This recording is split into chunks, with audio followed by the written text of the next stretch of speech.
Assalamualaikum warahmatullahi wabarakatuh. Jumpa lagi dengan channel Reaction. Saya sudah merubah channelnya jadi Algani The Cranes. Oke, saya melihat 2 minggu ini ada mualaf karena lihat anaknya ini mualaf kalau nggak salah bos bang mana saya tidak tahu. Mari kita lihat aja lah, let's go.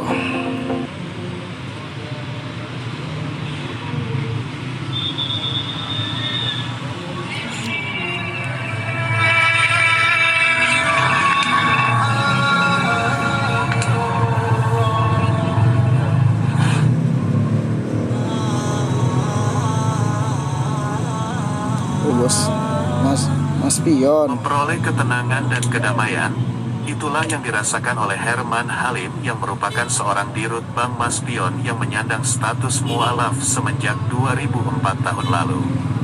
Banyak keberkahan yang didapatkan setelah ia berhijrah dari keyakinan lama ke ajaran Islam. Beliau yang lahir di Surabaya pada tahun 1953 ini menyatakan bahwa peralihan menjadi seorang muslim bukan tanpa sebab. Salah satu peristiwa yang terjadi di depan matanya ialah perubahan sikap anak bungsunya bernama Andrew yang semenjak kecil hidup dan tinggal bersama ibunya di Australia. Herman Halim dan keluarganya memang berjauhan sejak lama, namun komunikasi tetap intens mereka lakukan meskipun hanya sebatas ngobrol via telepon. Mereka ketemu hanya 2-3 kali saja dalam setahun, itu pun kalau Pak Herman Halim bertandang ke Australia. Pak Herman Halim mengaku bahwa meski berjauhan dan jarang bertemu, hubungan mereka tak ubahnya seperti teman main bola yang baru saja memenangkan pertandingan. Hubungan mereka selalu seru dan tak ada yang ditutup-tutupi. Dari obrolan hangat antara ayah dan anak, Herman Halim mengetahui betul kondisi anaknya yang berada di negeri kanguru tersebut tidak baik. Andrew yang beranjak dewasa mulai sering bercerita dan melakukan hal buruk seperti tawuran dan mabuk-mabukan. Saya merasa khawatir dengan sikap anak saya yang umurnya masih kurang dari 15 tahun namun sudah super nakal seperti itu. Tapi saya juga bingung karena tidak punya pegangan sama sekali. Terlebih anak saya yang satu ini bukan tipe orang yang mudah dibilangin jangan terus tidak melakukan. Dia harus memperoleh jawaban yang pasti dan mendapati argumen yang kuat untuk bisa diyakinkan, ungkap Herman Halim. Karena tingkah anaknya yang super nakal tersebut, Herman sempat pesimistis dengan masa depan sang buah hati. Dari beberapa kali obrolan lewat telepon, Andrew menyatakan bahwa sudah tidak berminat lagi melanjutkan pendidikannya. Andrew tak ingin masuk sekolah SMA apalagi kuliah. Tujuan hidupnya juga nggak jelas.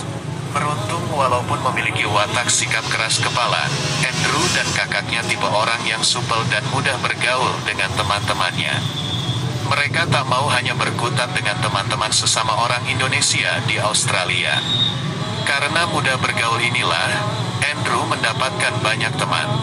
Mulai dari anak asli Australia sampai rekan-rekan perantau dari Hong Kong, Singapura, Malaysia, Eropa, bahkan dari negara-negara Timur Tengah seperti Irak, Iran, Lebanon, dan beberapa negara Islam lainnya. Herman Halim menuturkan bahwa semenjak bergaul dengan banyak teman ini, Andrew sering diajak beribadah teman-temannya secara bergantian. Kadang ke gereja, di hari yang lain ke tempat pemujaan agama lain seperti Hindu dan Buddha. Sampai pada tahun 2000, Andrew menelepon sang ayah dan menyatakan keinginannya untuk memeluk agama Islam. Saat itu saya terkejut saat anak saya bilang, "Pak, aku mau memeluk Islam." Karena wataknya yang harus yakin betul untuk bisa berbuat sesuatu, saya tidak banyak bertanya soal niatnya itu. Saya hanya nanya, "Apa kamu yakin mau jadi muslim?" Dia jawab, "Yakin," ujarnya. Pertanyaan berikutnya, tentu saja adalah alasan si bungsu memeluk agama yang dibawa Nabi Muhammad itu. Tak disangka sang anak mampu memberikan jawaban yang sangat rasional. Dia bilang sudah baca kitab-kitab agama lain. Menurutnya dia, semuanya bagus-bagus. Namun saat hendak menyampaikan ke orang lain, dia bilang susah. Berbeda dengan ajaran Islam, kata dia, lebih mudah disampaikan, ungkapnya. Yang mengejutkan lagi setelah memeluk Islam, Andrew yang dulunya suka berkelahi dan berbuat onar bisa berubah 180 derajat. Sikapnya sangat ramah, santun, lembut dan alim. Takzim Andrew kepada sang ayah terasa kental sekali setiap bertemu maupun berbicara lewat telepon. Andrew bahkan mengutarakan niatnya untuk terus sekolah hingga perguruan tinggi, yang saat ini sudah dibuktikannya dengan lulus sarjana accounting dari University Murdoch, Australia. Perubahan sikap yang terjadi pada anaknya inilah yang membuat Herman Halim penasaran dengan ajaran Islam. Beliau kemudian mencari berbagai referensi dan berdiskusi dengan putranya soal agama Islam. Tadinya, bertahun-tahun keyakinan saya tak jelas. Kadang jadi pemeluk agama Buddha, kadang Nasrani, kadang juga Hindu. Kemudian saya belajar soal Islam dan menemukan kesejukan di sana, ujarnya. Pada tahun 2004, Herman Halim resmi menjadi seorang Muslim. Saat itu keluarga dan kerabatnya merasa heran dan kaget. Dalam ingatannya, pada tahun-tahun pertama menjadi seorang mualaf, berkali-kali ia mendapat kecaman dan kritik dari teman-temannya yang non-Muslim. Wow. Ia juga berulang kali ditarik untuk kembali ke ajaran yang sebelumnya ia peluk. Apalagi kala itu kondisi umat Islam sedang berada di titik mazir, yaitu benar-benar terpojok oleh situasi keamanan global dari maraknya terorisme seperti peristiwa tanggal 11 September di New York dan ledakan bom di Bali. Karena itu, banyak sahabat yang khawatir dengan keislaman saya. Ada yang khawatir saya dicekal kalau hendak pergi ke Amerika atau dari sini sudah tidak diberi paspor sehingga tak bisa berpergian ke luar negeri. Sementara pekerjaan saya membutuhkan itu, ucap Herman Halim bercerita. Beliau tetap yakin memeluk Islam. Sebab dari beberapa pengalaman, ada keajaiban setelah dia jadi Muslim. Salah satunya saat grup usaha Maspion didera persoalan pada tahun 2005. Bank Maspion yang sebenarnya tidak memiliki sangkut paut, mau tidak mau ikut merasakan kegelisahan. Waktu itu dengan penuh keyakinan kalau memang kami tidak bermasalah, pasti akan datang pertolongan Allah dan kondisi akan kembali normal. Terbukti, Bank Maspion terhindar dari masalah. Herannya, waktu itu kita bisa mendapat dukungan dari semua pihak dan anehnya lagi saya kok ia bisa menyatukan pandangan karyawan yang kala itu juga panik, ungkapnya lagi. Tak hanya berhenti di situ saja. Setelah memeluk Islam, Herman menemukan berkah yang luar biasa.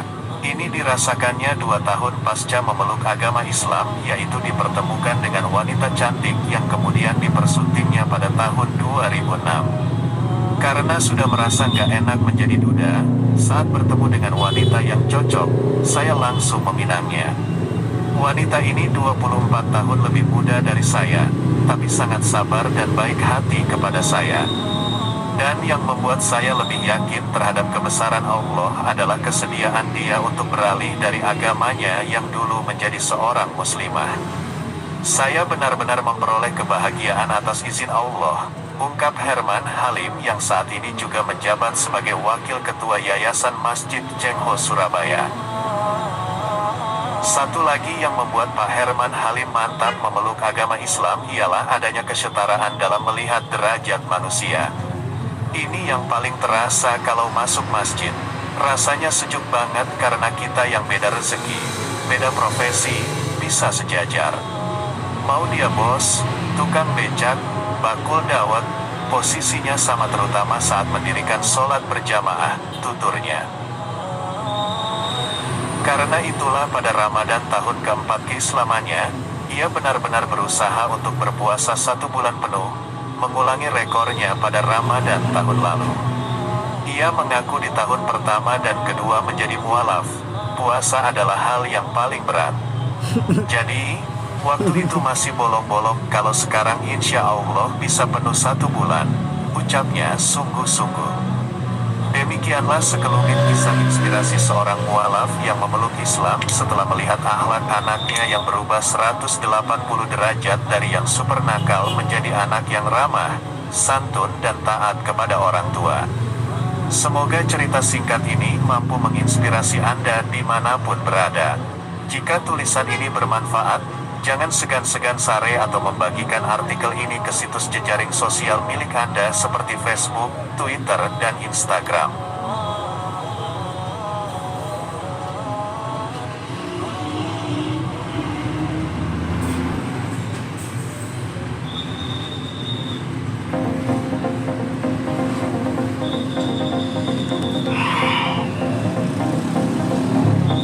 Reaksi saya melihat bos Mas Pion Bang ini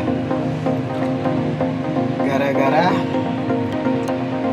pertama anaknya bandel, tiba-tiba berubah karena dia masuk Islam sampai 180 derajat, dan bapaknya mencari tahu asal usul Islam atau mencari tahu kebenaran Islam. Kadang kita sedih juga lihat cerita-cerita malam-malam ini, karena dia banyak cerita kisah-kisahnya. Oke, jangan lupa subscribe,